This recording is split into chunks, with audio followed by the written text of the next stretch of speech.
Nasaan na naman kaya kami mga kamarites? Babalikan nga lang namin yung naudlot naming food trip dito sa Sembo, Taguig City. Kung naaalala nyo nga, na-feature ko na nga tong kainan na to noong nakaraang buwan. Kaya nga lang, sa di namin alam na kadahilanan, nagsara itong kainan nila. Nakita ko nga lang yung post nila sa FB page na open na ulit sila. Kaya naman, dali-dali kong inaya ang aking asawa pagpatak ng aming day off. Madali lang puntahan itong kainan nila dahil available yung location nila sa Waze. Pwede rin kayong mag-message doon sa FB page nila kung may mga katanungan kayo tungkol sa lokasyon o kung sa bukas sila o hindi. Nandito nga lang pala sila sa number 380 Manga Street, Sembo, Taguig City. At ang pamagat nga ng masarap na kainan na to ay Pares 88 na bukas mula 10 AM hanggang 12 midnight. At opo, balik na sila sa dati nilang operasyon at bukas sila araw-araw. Mezzanine type nga itong kainan nila at alfresco kaya talagang napaka-presko. At ito naman yung kanilang menu, pakipost na lang mga kamarites at siguradong sulit ang ibabayad nyo dito.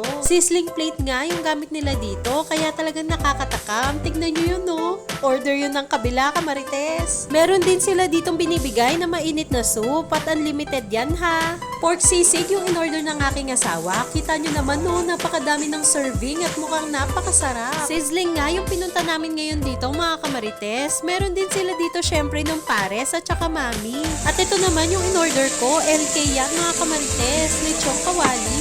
Naku po, nakakatakam naman habang ako'y nagvo-voice over. Flex ko lang din yung mabisa nila ditong gravy, napakasarap niya. At dito na tayo sa exciting part, antikman na natin. Kain po. Ang lutong nitong lechong kawali nila at hindi dry yung pagkakaprito. Isunod naman natin itong gravy nila at unlimited yan mga kamarites. Bagay na bagay itong gravy nila na napaka-creamy dito sa in-order kong lechong kawali. Hindi ko pa pala nabanggit yung pinaka-highlight nitong food trip natin. Unlimited rice dito mga kamarites. Kaya ano pa bang inaantay nyo? Sa halagang 99 pesos may unli rice na kayo. Ayun lang, bye!